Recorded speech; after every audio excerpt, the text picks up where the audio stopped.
மதனின் வரவை எதிர்பார்த்து திருமண மண்டப வாசலையே பார்த்து கொண்டிருந்த ரோஸ் அவனை பார்த்ததும் பூரித்தாள். உடனே அவனிடம் சென்று, வாங்க மதன், நீங்க வருவீங்கன்னு பிரதிபா சொன்னா. நான் ரோஸ், உங்க சீட் முன்னாடி இருக்கு வாங்க என அவனை அழைத்து சென்றாள். அவன் கண்களோ பிரியாவை தேடின. அவனை அமர வைத்துவிட்டு அவன் அருகிலேயே அவளும் அமர்ந்தாள். பிரியாவை காணாததால் ரோஸிடம், நீங்க பிரதிபா கிளாஸ்மேட்டா? ஆமாங்க, வைஷ்ணவியும் உங்க கிளாஸ் தானே? அவங்க எங்க இருக்காங்கன்னு தெரியுமா? அவ எங்க ஃப்ரெண்ட்ஸ் கூட இருப்பா, அதோ ஸ்டேஜுக்கு அந்த பக்கமா இருக்கா பாருங்க. பார்த்தான். அங்கும் பிரியாவை காணாததால் சோர்ந்தான். பாத்துட்டேங்க, தேங்க்ஸுங்க. அவங்க கூட உட்காராம உங்க கூட இருக்கேன்னு தானே நினைக்கிறீங்க? பிரதீபா தான் உங்க கூட இருந்து உங்களை நல்லா கவனிக்க சொன்னா. அதெல்லாம் வேணாங்க, நீங்க போங்க, அவங்க கூட பேசிட்டு இருங்க. இல்லைங்க, அவ திட்டுவா. ஆமா, நீங்க ஏன் டல்லா இருக்கீங்க? ஒன்னும் இல்லைங்க, நான் நல்லாதான் இருக்கேன். அப்ப சிரிங்க, மேரேஜ் ஃபங்க்ஷன்ல டல்லா இருக்க கூடாதுங்க. சரிங்க என ஸ்மைல் செய்தான். இப்ப பாருங்க எவ்ளோ நல்லா இருக்கு என அவனை ரசித்தாள். திருமணம் முடிந்தது.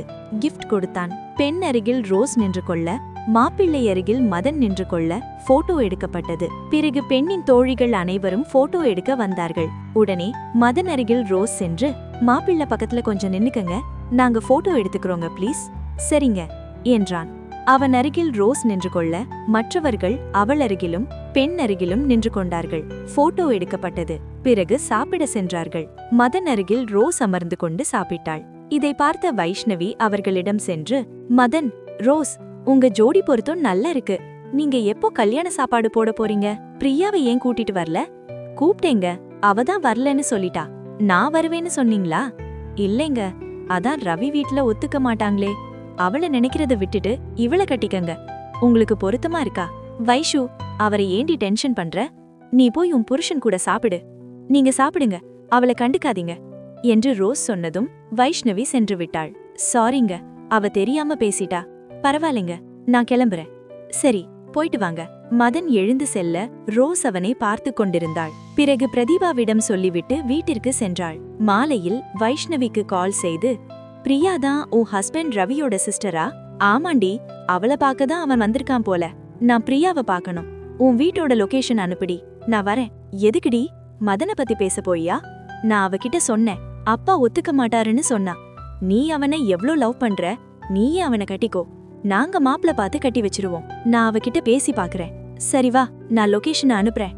அப்புறம் என் ஹஸ்பண்ட்க்கு உன் பேரு தெரியும், உன்னை பத்தி மதன் பத்தி எல்லாம் சொல்லியிருக்கேன். அதனால நான் உன்னை ரோஸ்னே சொல்றேன்.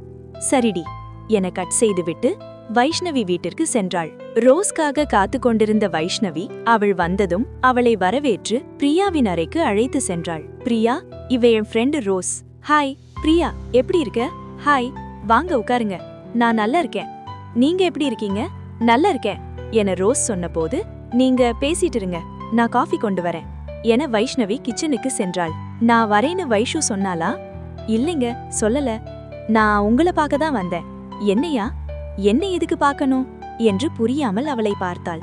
காலேஜ் படிக்கிறப்ப நான் ஒருத்தரை லவ் பண்ணேன். அவரு உங்களை லவ் பண்றாருன்னு எனக்கு இன்னைக்குதான் தெரிஞ்சுது. மதனையா லவ் பண்றீங்க? ஆமா, நீங்களும் அவரும் மேரேஜ் பண்ண தடை இருக்குன்னு தெரிஞ்சு அவர்கிட்ட என் லவ்வ சொல்லலான்னு பார்த்தா அவரு உங்களை தான் இன்னும் நினைச்சிட்டு இருக்காருன்னு நான் சொல்லல என சொல்லும்போது வைஷ்ணவி காஃபியுடன் வந்தாள். காஃபி குடித்து கொண்டே, அப்படியே நான் சொன்னாலும் அவர் என்னை ஏத்துப்பாரான்னு தெரியல. அவரு ரொம்ப டல்லா இருக்காரு.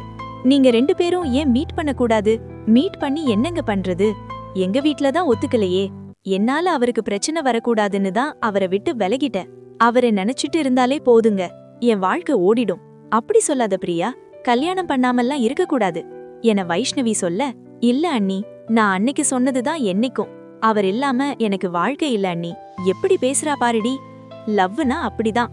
சரிங்க, நான் கிளம்புறேன், வரேண்டி என ரோஸ் கிளம்பினாள்.